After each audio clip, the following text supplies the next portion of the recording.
Good morning everyone, my name is Michelle, I hope you're doing well. Welcome to another video. It is Wednesday morning, the 22nd of November, and we are sticking with the Delphi case on this channel today. But over on my other channel, Michelle Walks, I've started a new mini-series about the Nicola Bulley case. So the Nicola Bulley case is in the UK. For those of you who've never heard of it, if you're new to my channel or whatever, actually in my county. She went missing on the 27th of January of this year, and she was found deceased in the River Wyre 23 days later.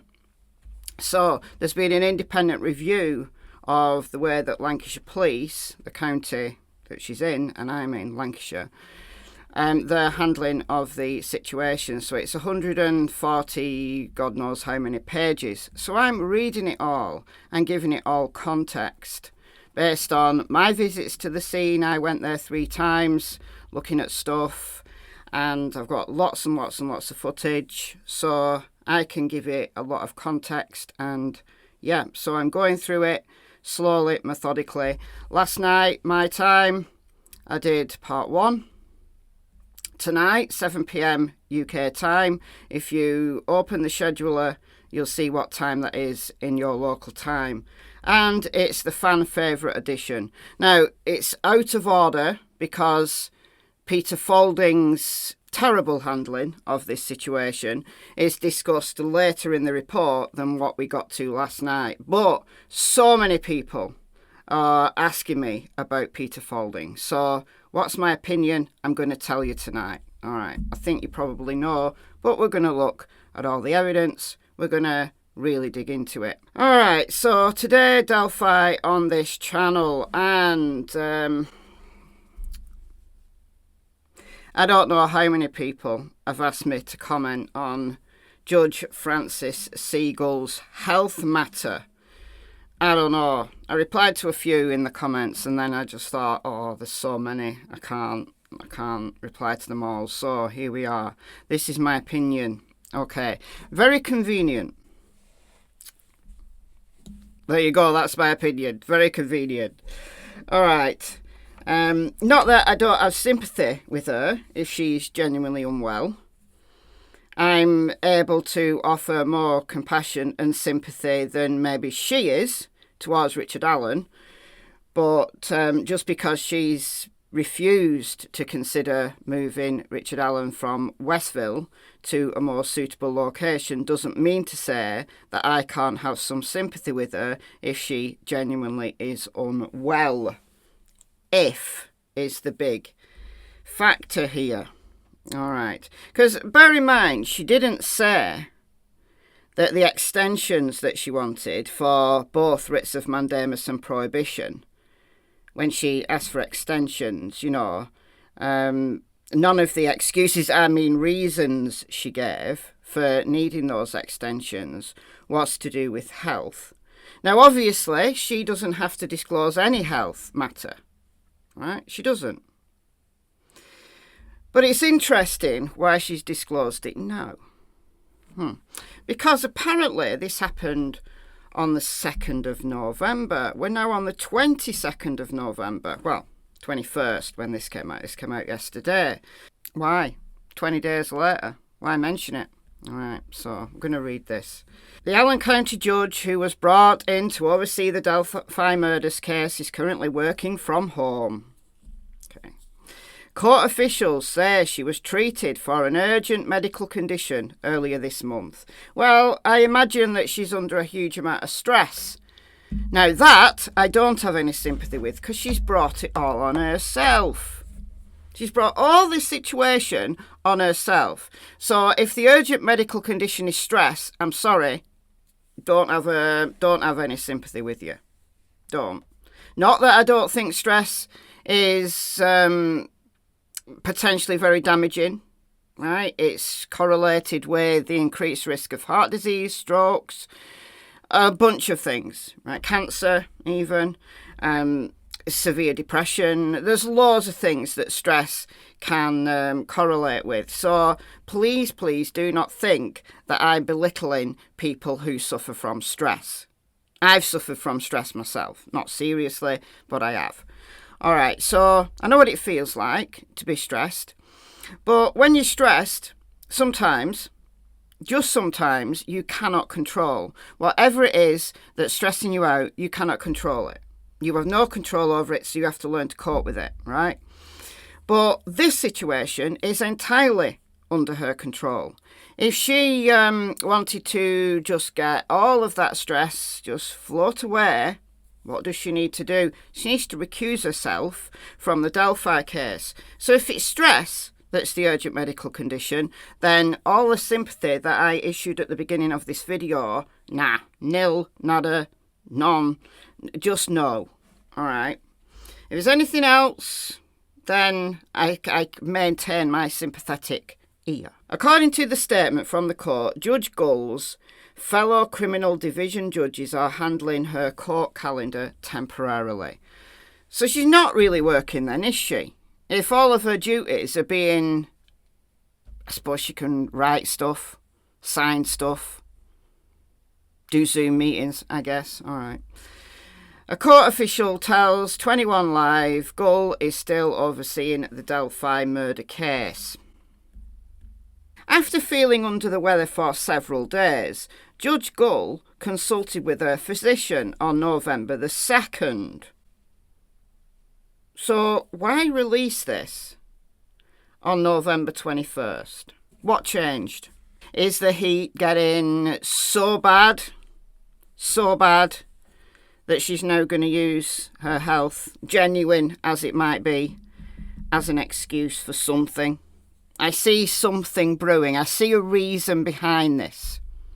Because we already know what a gaslighter she is. We already know what a manipulative she is. I just feel that this disclosure, however genuine the health concern might have been on November the 2nd, that this is now an excuse. Is it she's going to say, oh, I'm so ill, I'm going to recuse myself, which would be a good thing. Which would be a good thing. If she's ill, if she's stressed, recusing herself is going to help her life. Why is she hanging on to this case so badly? Why? Pride, maybe. I think pride's the only thing that she's hanging on to right now. And I don't know why she's still feeling pride over her behaviour, but I don't know. Anyway, so her doctor concluded that she required treatment for an urgent medical condition. Judge Gull was subsequently admitted to a Fort Wayne hospital for inpatient treatment for several days. So remember, the hearing took place on the 31st. The last hearing took place on the 31st. So just 2 days later, she's feeling unwell. She goes to a doctor. A doctor says you've got to go to hospital, and then she spent several days in hospital. And now she's out and she's working from home. Since then, she has been working from home in coordination with her Allen Superior Court colleagues. Her fellow criminal division judges are handling Judge Gull's court calendar temporarily until she returns to office, which she will expect to be soon. I don't know. I smell a rat. Rats don't smell. Why do I keep saying that? Something stinks anyway. Something stinks in this case. And Judge Frances C Gull is right at the heart of it all. In my humble opinion. This is always, of course, my humble opinion. So there was some court filings yesterday. I didn't go live about it. I didn't come and do a read-through of it because this filing was pretty late my time and I wanted to do the Nicola Bulley stuff. Okay, so let's take a look at it. I'm not going to read it word for word. I'm just going to read you the summary. All right, so if you want an easy way to get access to this document, just go to Reddit, Delphi Docs, have it. But if you want to go to the Supreme Court of Indiana's docket and get it there, you can do. If you're in the UK or in Europe, you'll need a VPN to access my case. All right, Relator's response to respondent's objections. So this is Richard Allen's attorneys. You can see Cara there, plus a bunch of others who are on this little team who are doing great work, by the way. This is fire. This is brilliant. This contains so many of the points I've discussed in previous videos. That's why I'm not going to read it in full, because I'm like, yeah, I said that, I said that, I said that, I said that. days ago. Not because I'm cleverer than these guys, but because it's obvious. It's obvious. All right, so it's nice that legal people have put this down on the record, and it's not just me chatting from 3,811 miles away in the UK. The respondent's objection. So Frances Gull, whilst convalescing with her, she's probably got some soup and a blanky. While she's doing this convalescing, she's tapping away on the objections to the first writ of mandamus. All right, they've come along though, and they've blown her out of the water, in my opinion.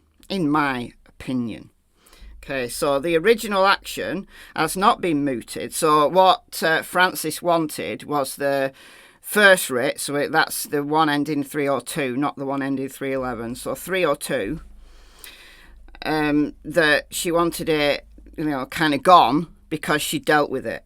She dealt with most of it anyway, so it was irrelevant now, right?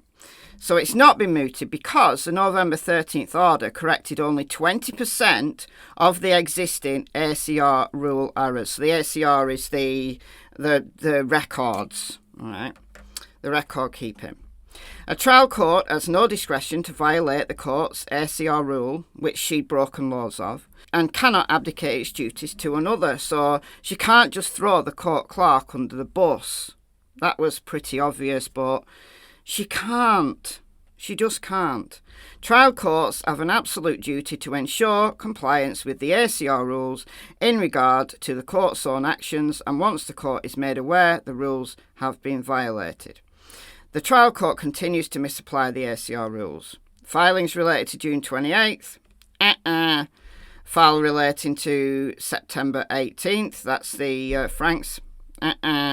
September 25th. October 12th.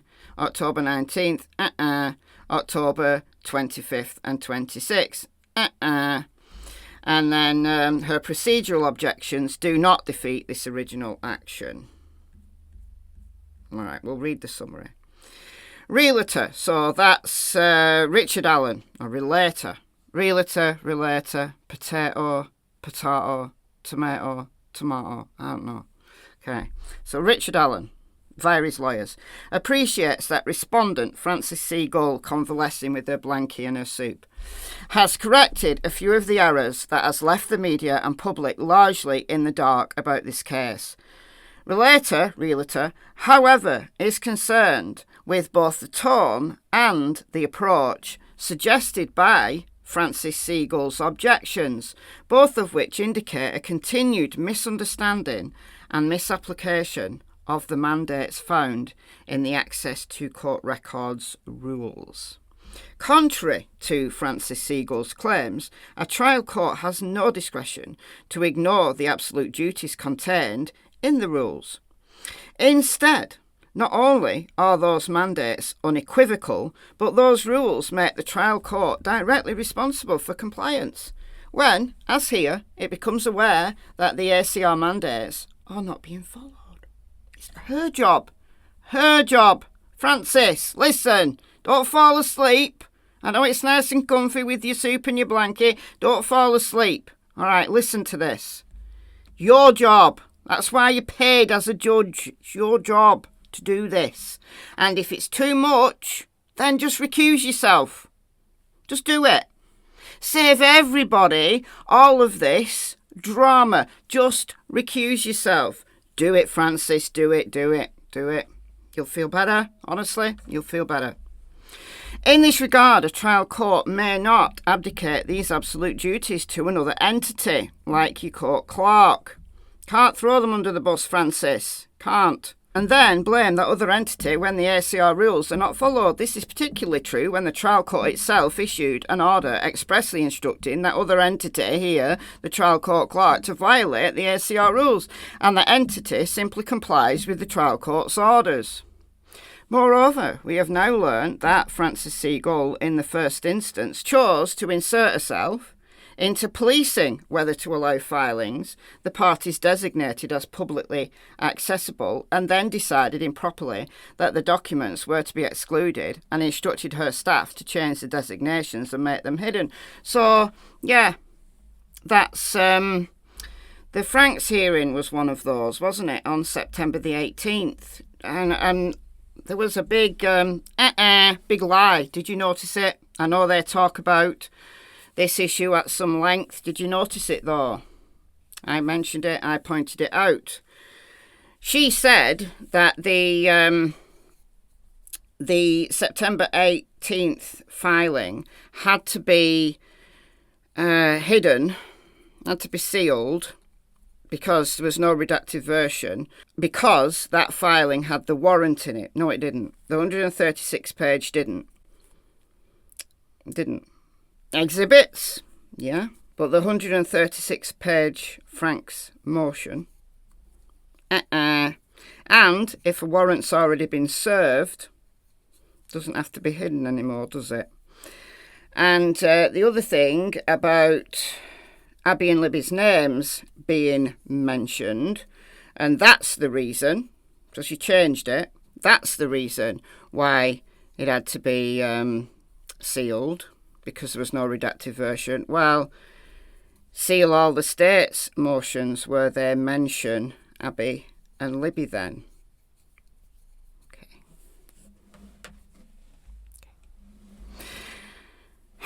Frances C Gull has now issued an order purporting to correct the errors identified in the petition. The chart below, however, shows that the trial court corrected a mere 20%. Excluded court records referenced in the June 28, 2023 order must be made publicly accessible. No. Reinstate the September 18th Franks memorandum. No. Make the state September 25th filing publicly accessible. No. Make the October 12th filing publicly accessible. No. Make the October 19th filing publicly accessible. No. Reinstate the 4 different October 25th and 26th filings as publicly accessible documents. No, the trial court reinstated these documents but continues to improperly exclude them from public access.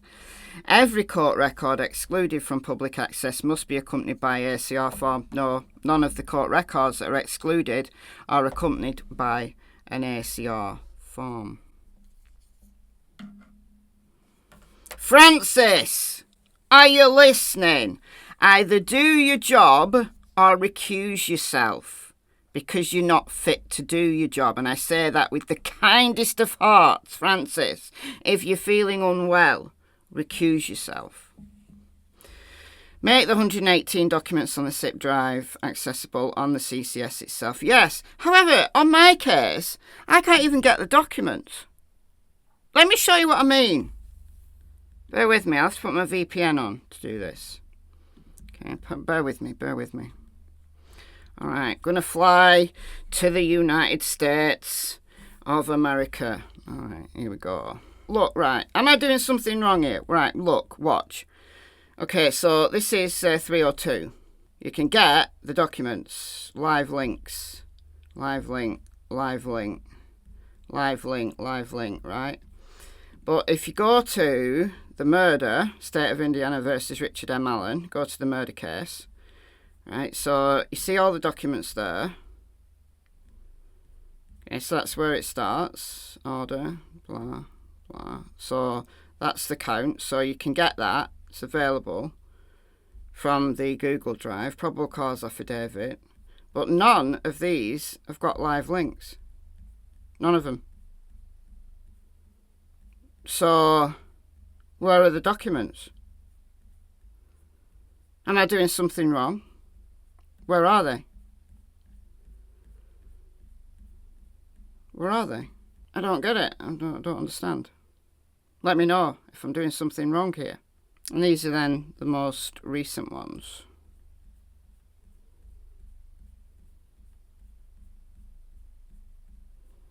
Okay, so yeah, that's it. Let me know your thoughts, as always, in the comments below. Hope to see you later over on Michelle Walks for the Nicola Bulley fan favourite edition. And so for those of you who say, Michelle, why don't you cover cases in your own country? I do. I do. The Nicola Bulley case in my own county. All right. Bye-bye.